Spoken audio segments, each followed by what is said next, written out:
राजन राजन किं ध्यायसे तुच्छं कमलायते वदनं कथम।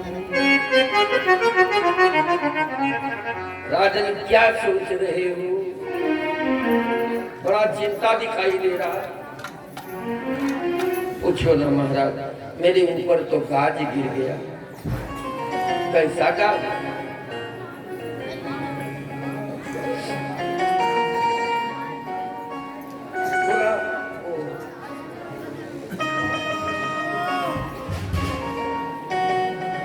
हमारा दामाद कंस मारा गया। नारद जी ने कहा तुम हाथ पर हाथ रखे बैठ रहे को दामाद मार डाला गया। अरे महाराज पूछो ना, 1-2 नहीं 23 अक्षौहिणी फौज लेकर एक बार नहीं 17 बार हमने चढ़ाई की। अब जितनी बार चढ़ाई किया केवल मैं बचा, और वो भी कृपा करके छोड़ता रहा। मैं मार सकता था, जिंदा हमको सत्य नहीं पाया। तो तुम्हारा कोई मित्र नहीं है, है? अकेले धावा कीन क्यों? अरे कोई हित व्यवहारी को बताना चाहिए, तुम्हारा मदद करता।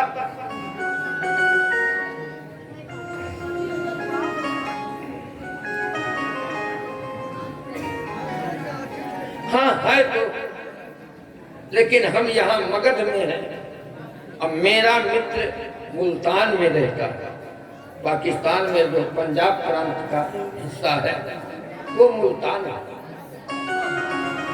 मलेक है, वह को नाम काल जमन है।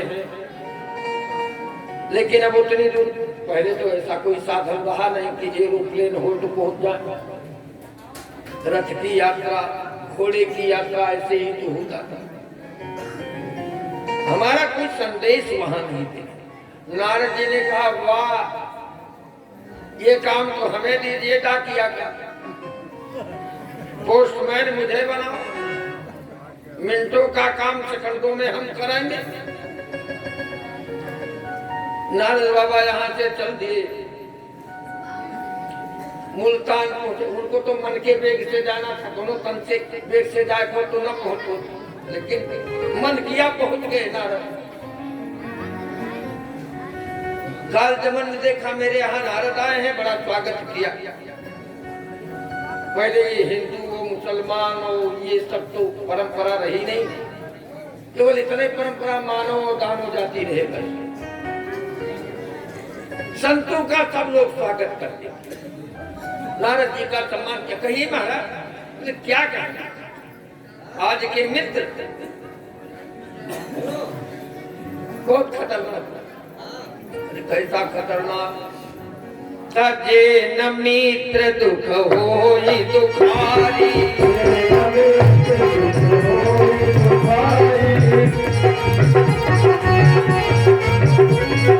जे न मित्र दुख होई दुखारी,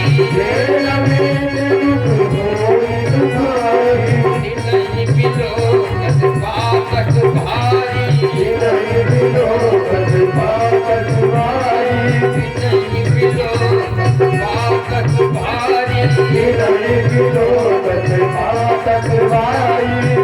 दुख रज तुम गिरी कर जाना, दुख गिरी समरज कर जाना, मित्र के दुख रज मेरु समाना, मित्र के दुख रज मेरु समाना,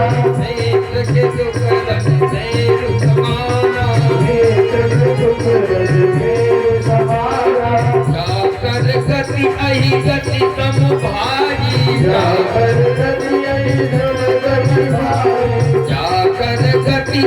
गति सम भाई, अत कुमित्र परिहरहि भलाई, अत कुमित्र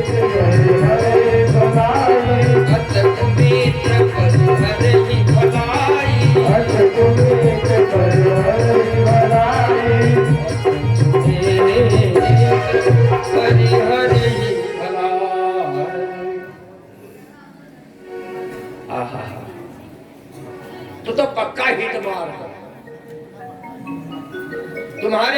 ऊपर गाज गिरा, जरासंध के, उसका दामाद मारा गया, और तुम यहाँ कान में डांट लगाए बैठे, तुमको पता नहीं। बोला हमको पता चलता तो हमको। नारद जी ने कहा तो अब तो जान पाए, अब जो उनके पाओ तुम करो मदद। काल दमन ने कहा महाराज हम ऐसे सबसे नहीं है, हमारे जाने के बाद नारायण क्यों नहीं होंगे, उनको भी पीठ दिखाकर भागना पड़ेगा। 3 करोड़ मलेच्छ लेकर काल दमन मथुरा पर चढ़ाई किया। अब भगवान सोचने लगे कि अब तो सचमुच इसके सामने नहीं टिक पाएंगे, क्योंकि गुरु का श्राप था,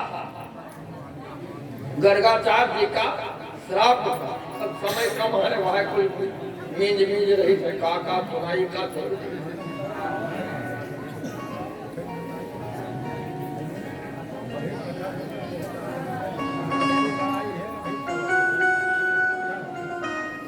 एक बार गर्ग जी मथुरा, तो घर पर तो पुरुष लोग मिलते नहीं हैं, एक माताएं मिलती हैं।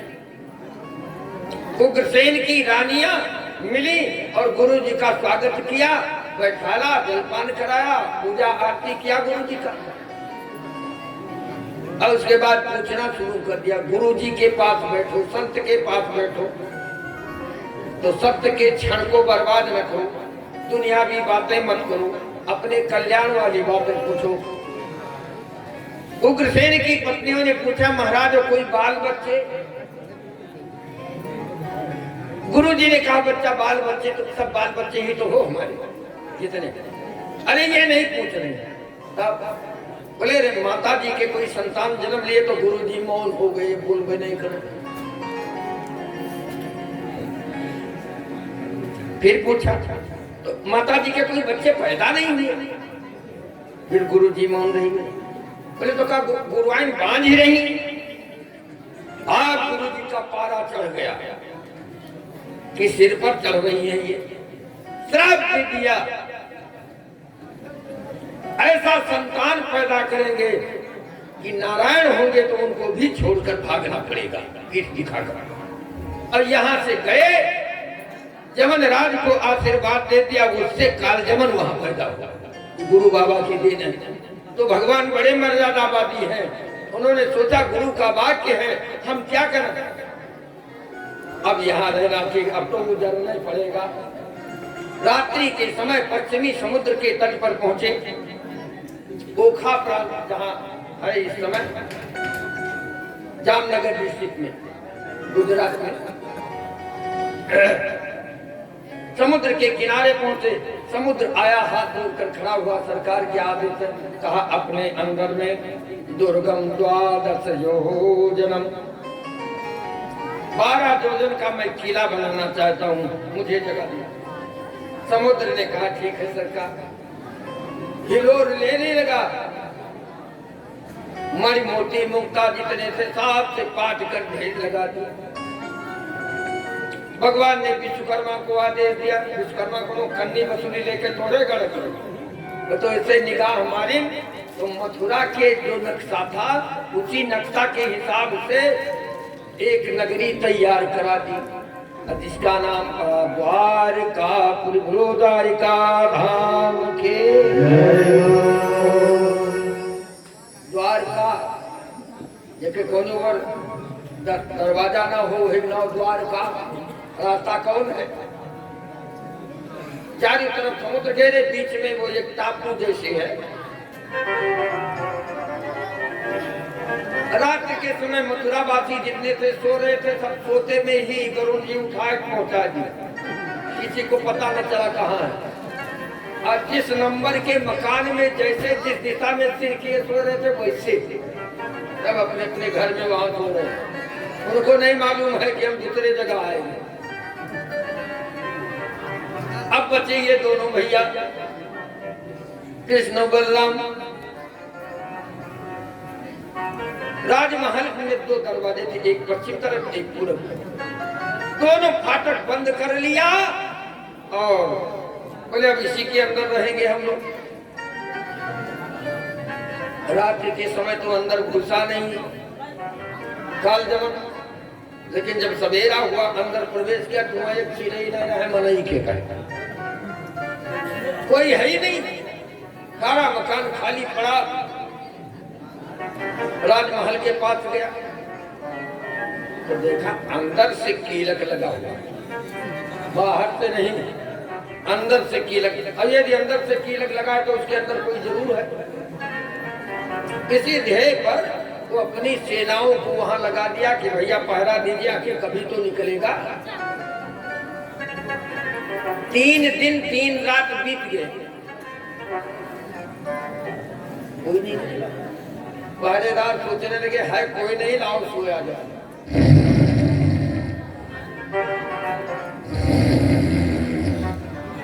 जैसे बढ़ई को खराब चलावत है तैसे खर खर खर खर नाक बोल।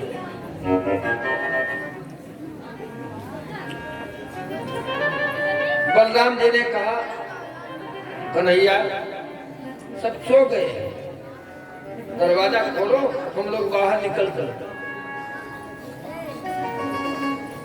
पकड़ा, डाला, खट से खींचा, जोर से आवाज हुआ, आगे बलराम और पीछे से घनश्याम, दोनों भैया जा रहे हैं।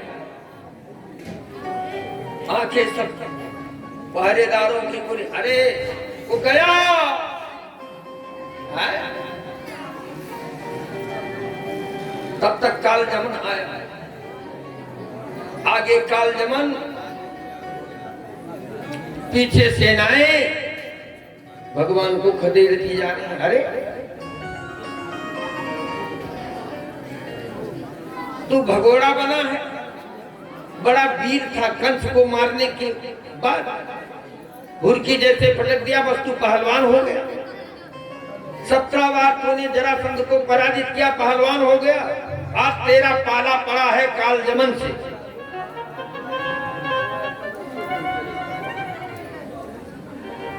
आज तेरा पाला काल जमन से पड़ा। अब तू सुन ले कान को। काल जमनियों कहत पुकारी,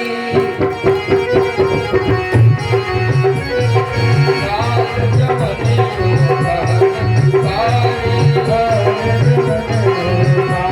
पुकारी, भागे भागे जात पुकारी, नाम जरा नहीं गंगा, नाम जरा नहीं गंगा, यादव कुल कहाँ कर विधंता, यादव कुल कहाँ कर विधंता।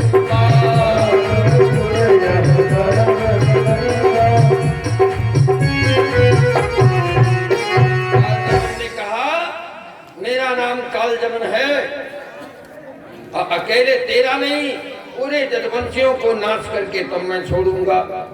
अब क्यों भागा जा रहा है? युद्ध छोड़कर क्यों भागा जा रहा?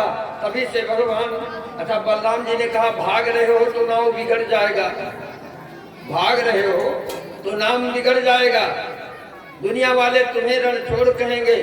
भगवान ने कहा बहुत नाम हमारा हुआ, कोई माखन चोर, कोई चीर चोर, कोई चित चोर, तमाम नामे तो रहा, एक नाम और बढ़ जाए रणछोड़। वो रणछोड़ भगवान की कीन है, हमारा नाव को घाटा नहीं है, क्या चिंता। अरे राम राम। भागते आगे बलराम जा रहे हैं, नीले कपड़े पहने, और भगवान पीताम्बरी फहराए। भगवान दर्शन नहीं पाई थी, खाली पीताम्बरी देख रहा है, अब दौड़ा चला जा रहा है। बड़ी दूर दौड़ा कर लेकर जाते हैं, उसके बाद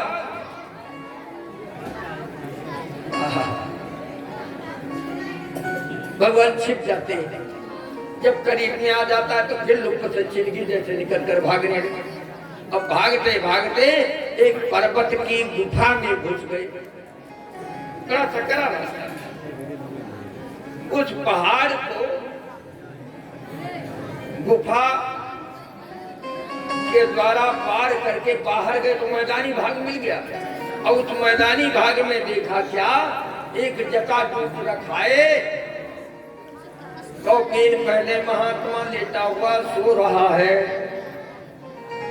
भगवान ने सोचा था बढ़िया है, अपनी पीताम्बरी उतारी, बाबा जी को ओढ़ाए दिया। अब बलराम जी और कृष्ण दोनों आगे निकल गए। काल जमन पहुंचा, देखा ये पीताम्बरी ओढ़कर यहाँ सो रहा है। हमको इतना मानी साधु इतनी दूर दौड़ा कर यहाँ सोता है। पहुंचा एक रात हन के कथा का मारी, महात्मा चम से उठकर खड़ा हो। लेकिन जब उसकी आंखें खुली तो आंख से अग्नि स्फुल्लिंग निकला, आग की चिंगारी निकली। अब पकड़ लिया। सबसे पहले तो इनका कालजमन दादा को जलाया, फूक दिया जिंदा। अब पीछे 3 करोड़ मलेच्छ, रास्ता इतना है उस पहाड़ के खोह में। उधर पीछे से सब दबाए चले। अब इधर क्या शोरगुल हो रहा है, भैया आग लगी है नाव, लेकिन नगार खानम तूती का आवाज कहाँ, 3 करोड़ की लाइन लगी। तो पीछे धक्का दिए, पहले चले आए। क्षण भर में जलकर सब पतंगी कीड़े जैसे भस्मसात।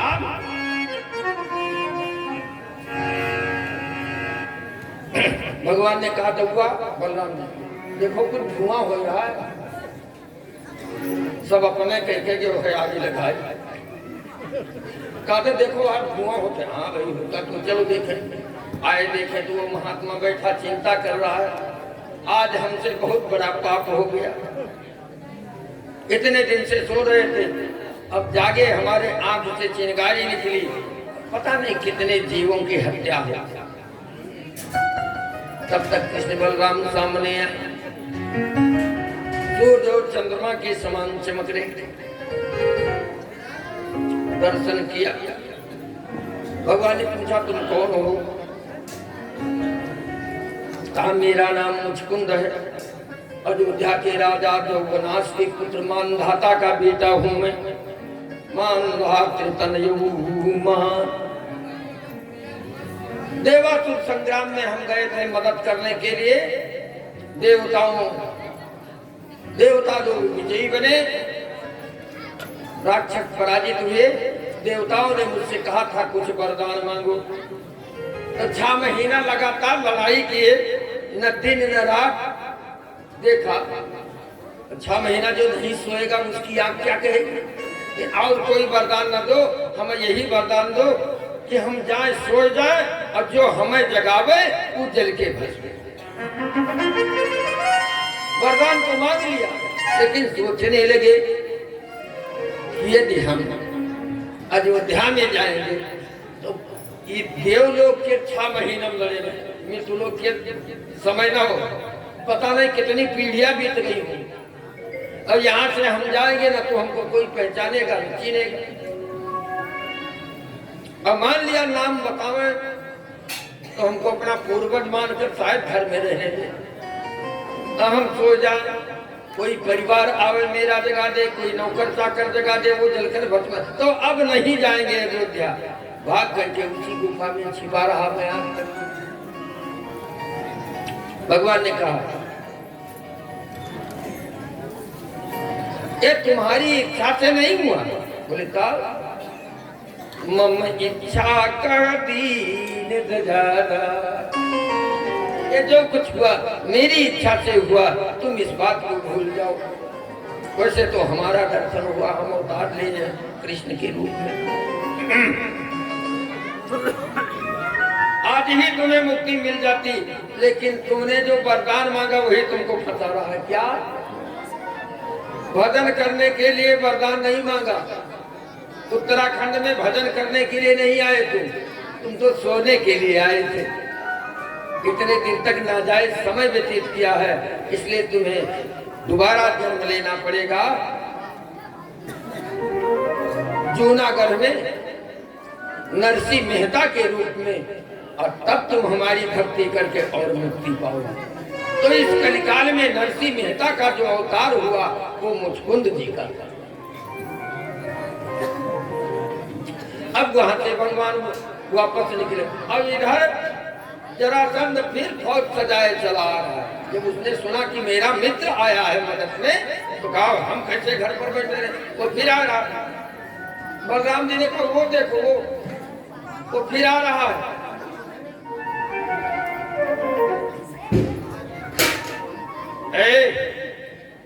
हम यहीं से देख रहे हैं। अब हमें ना आवे कोई तोरे अड़ोसी पड़ोसी तुहार खबर ले ले, चुपचाप बैठ।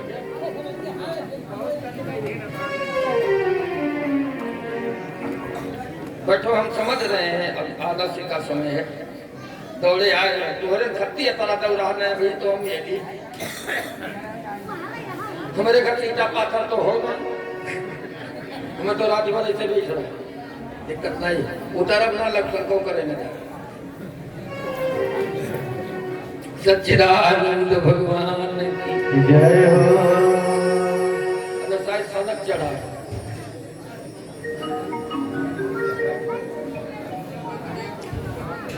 भगवान ने कहा अब भागे हो तो भागते रहो, क्योंकि यहाँ ना हथियार है, ना यहाँ धनुष है, ना यहाँ बाण है, ना यहाँ रथ है, ना यहाँ घोड़े, ना यहाँ सारथी है। कहूँ मारे मत, कहूँ भागे मत, भागते रहो। भागे। एक प्रवरखण गिरी नाम का पर्वत था, उसी के ऊपर चढ़ गए। दैव नित्यैव बरसती, और जहाँ हमेशा बरसात होती ही रहती है, कभी वो पहाड़ टूटते ही नहीं। ऊपर चढ़ गए। कितना ऊंचा है? बोले 11 योजन की ऊंचाई है। 11 चौ 44 कोस होगा। जरासंध ने सोचा दांव बहुत बढ़िया है, अब बिन मारे बैरी मरे, चारों तरफ से लकड़ी लगाओ, पहाड़ फूट दो, उसे भी जल जाएगा।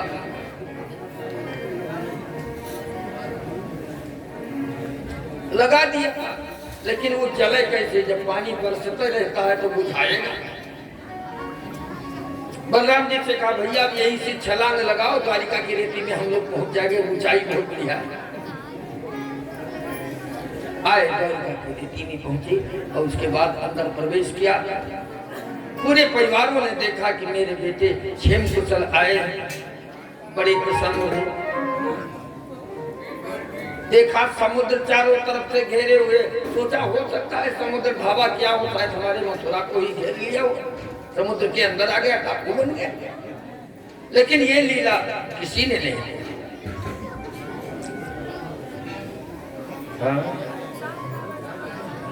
यहाँ ये पहुंचे, ऐसे ककुदमी के यहाँ से निमंत्रण आ गया। रैवत का राजा था।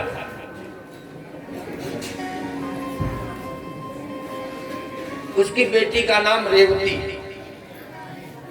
तो शादी विवाह लायक तो बलराम जी हो ही गए हैं। निमंत्रण हुआ, साज करके गए, साथ में भगवान कृष्ण भी गए। विवाह होने लगा तो जानते हो क्या स्थिति थी? 27 हाथ की लंबाई थी रेवती की। इनके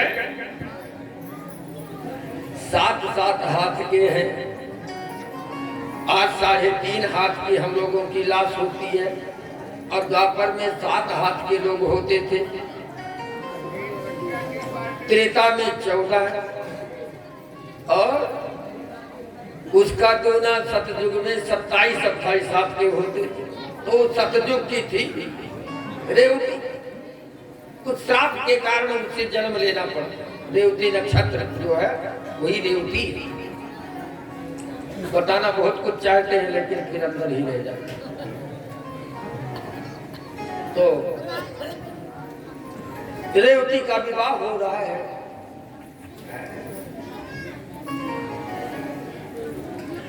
अरे इतने बड़े रहा इनके तो जयमाल डाल दिया उसने, लेकिन अब जयमाला कौन तरीके पहरा? अब जो ऐसे कटे करे टोपी गिर जाए। भगवान ने चुटकी लगाई, आज चुटकी लिया, दौआ, हाँ कनुआ, बोले बड़े बहू के बड़े भाई, जिसकी बीबी लंबी उसका भी बड़ा नाम है, जिसकी बीबी लंबी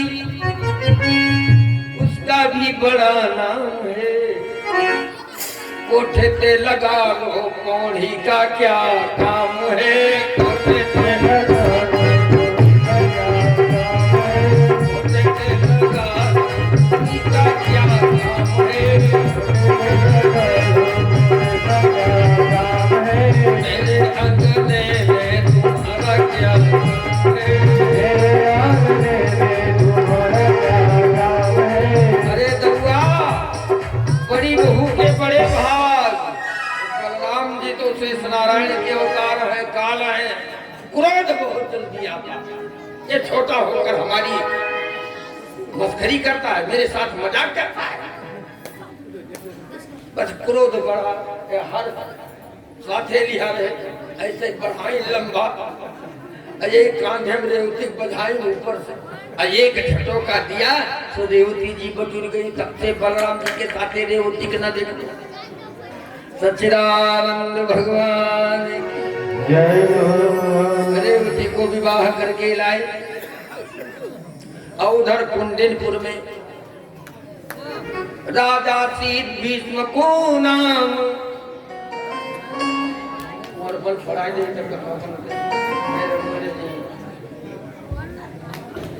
राजा शीत भीष्म को नाम विदर्भाधिपति महान पंचा भवन पुत्रा का चावर रुक्मग्रजो रुक्म रथो रुक्म माली नरंतरा रुक्म केशो रुक्म माली रुक्मेणे साम सुतासती। राजा भीष्म के 5 लड़के और 1 लड़की है। बड़े बेटे का नाम रुक्मी, छोटे बेटे का नाम रुक्मरथ, तीसरे बेटे का नाम रुक्ममाली, चौथे बेटे का नाम रुक्मकेश, 5वें बेटे का नाम रुक्मबाहु है और जो लड़की है वह को नाम रुक्मिणी है। रुक्मिणी सयानी हो गई। एक दिन भीष्मक जी बैठे विचार कर रहे थे अब क्या कर। नारद बाबा आए,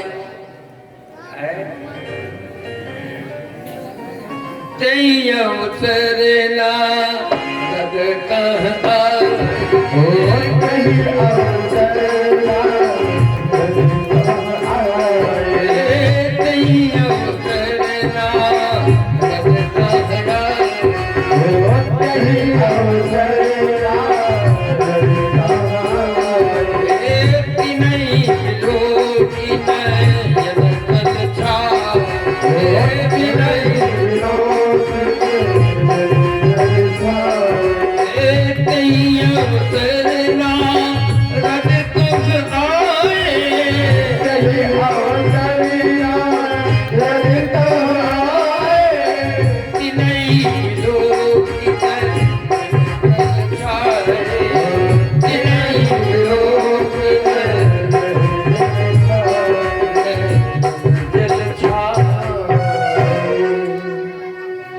नारद जी आए। नारद जी को देखा जैसे तैसे वृद्ध राजा भीष्मक के आंखों में आंसू आ गए। बाबा तुम बहुत चलते फिरते रहते हो, हमारी बेटी रुक्मिणी के लायक कोई सुयोग्य वर बताओ। नारद जी ने कहा तो बिटिया है कहाँ? अरे रुक्मिणी, हाँ पिताजी आजा, संत भगवान आए हैं, इनके चरणों को ले ले। रुक्मिणी आई, नारद जी के चरणों को प्रणाम किया। आज जानतो का कहा था, कुमारी बिटिया ये गुरु और संत के पाँव न पकड़ते। अब सीता से और रुक्मिणी से बड़ी हो गई बिटिया। बेटे को आशीर्वाद चाहिए तो क्या बेटी को श्राप चाहिए? वो प्रणाम नहीं करेगी तो उसको आशीर्वाद क्यों देंगे?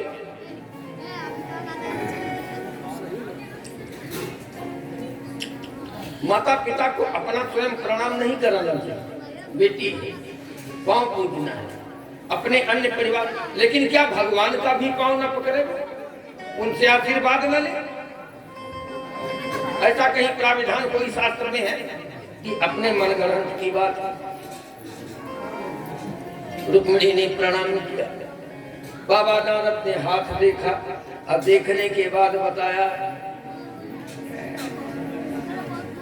इसका विवाह, ये बेटी तुम्हारी साक्षात लक्ष्मी के समान है। अब इसके जो वेद कोई वर है तो श्याम सुंदर हैं, कृष्ण हैं, और एक एक गुणों का वर्णन करने लगे। भगवान कृष्ण के एक एक गुणों का वर्णन करने लगे, पूरे चरित्र का भाषण किया। अब कान से सुन करके हृदय में भगवान के मूर्ति को स्थापित कर लिया। उसने संकल्प ले लिया कि मुझे सैकड़ों बार क्यों न जन्म लेना पड़े, लेकिन मैं विवाह करूंगी तो कन्हैया से ही करूंगी। सत जन्म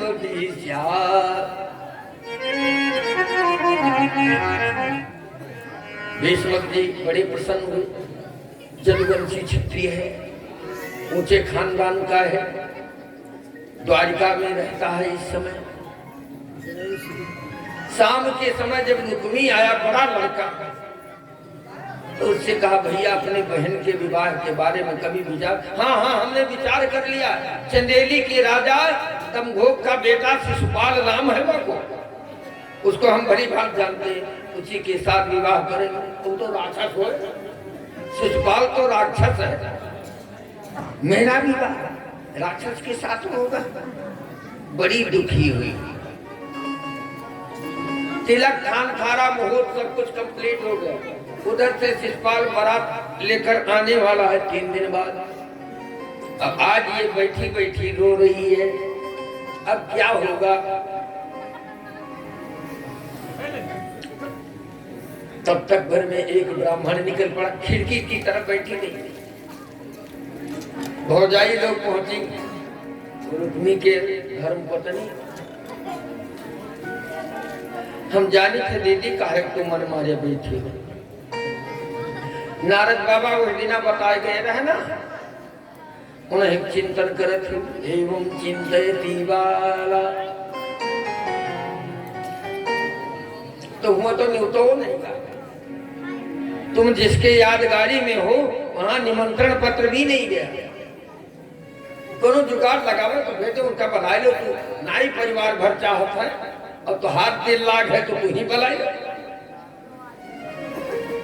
किसको भेज दें? तब तक भगवान की कृपा से एक ब्राह्मण देवता तिलक स्वरूप लगाए निकल पड़े, वृद्ध रहे। रुक्मिणी जी ने प्रणाम किया। सौभाग्यवती भव, जल्दी सुहागिनी हो जाओ। क्या सुहागिनी हो जाएंगी बाबा?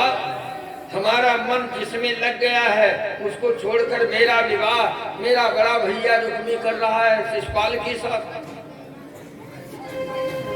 लेकिन हम जाएंगे नहीं। शरीर लेकर भले चले जाएं, लेकिन प्राण मेरा तो कहीं नहीं जाएगा कन्हैया के साथ। अच्छा तो बताओ बिटिया, हमारे लायक जो काम हो हम कर सकते। बाबा आपको धन्यवाद। यदि हो सके तो मेरा पत्र लेकर जाओ, कन्हैया को द्वारिका में पहुंचा दो। ब्राह्मण ने कहा जल्दी लिख, देरी मत कर।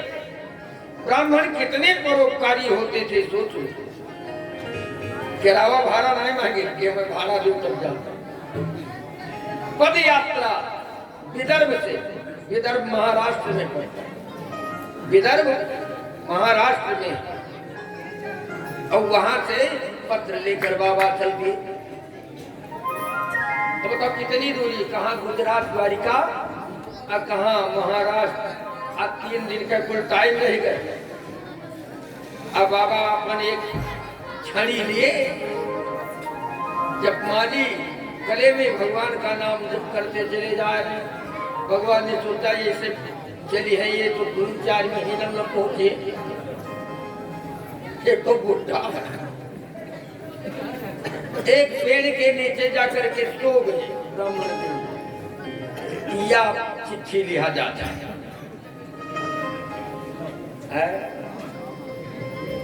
चिट्ठियों लिखा जाता है तो बूढ़ पुरनिया ये पेड़ के नीचे सो।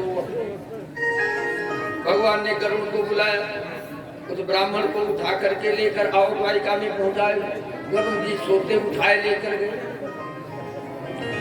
4 बजे आंखें खोली, कुछ चरवाहे समुद्र के किनारे गाय चराते। बोले भैया ये जगमगाती हुई नगरी कौन है? कहा ये द्वारिका की। अरे राम राम, अब तक तो हम पहुंच गए हो। घर में आज सोई गए। नाव के द्वारा पार हुए, अंदर गए। भगवान कृष्ण को पूछते हुए कन्हैया ने जब जाना कि कुंदनपुर से विदर्भ से ये ब्राह्मण आया है तो अंतर्जामी के ले गए, आसन पर बैठाया, चरण पखारा। कहो ब्राह्मण देवता कैसे आगमन हुआ? तब ब्राह्मण देवता वो गुप्त वाली चिट्ठी निकाले। लो महाराज पढ़ा, बचपने से सैगर पढ़ा लिखा रहे,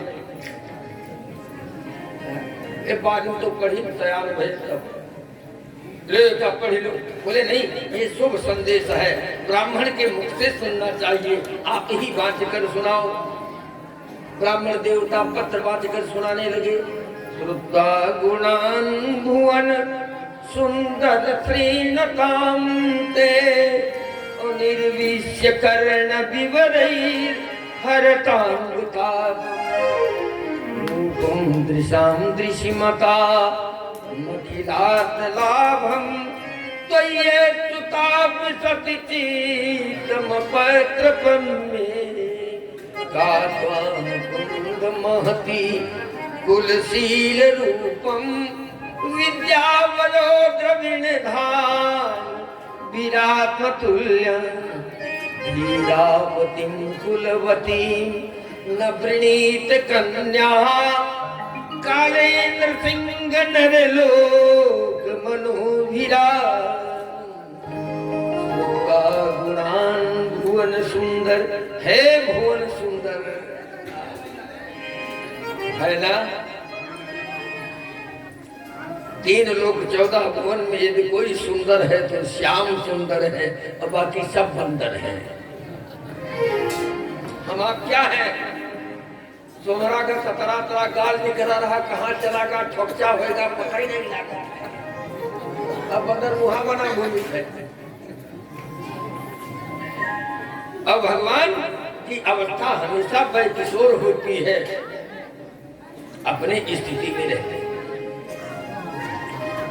हे भुवन सुंदर, बड़ा सुंदर संबोधन किया। हमने आपके गुण देखा तो नहीं है, लेकिन आपके गुणों को सद्गुरु नारद के द्वारा हमने सुना है। तब से आप मेरे चित्त में बस गए हो। हाँ, जरूर ये बात है। कहा आप ऊंचे खानदान यदुवंशी यदुकुल भूषण हो, अब मैं दीनहीन हूं, कोई पात्रता मेरे अंदर नहीं है, फिर भी मुझे आप ग्रहण कर लीजिए।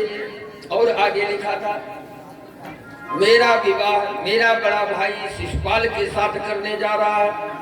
3 दिन बाकी कुल रह गया है बारात आने में।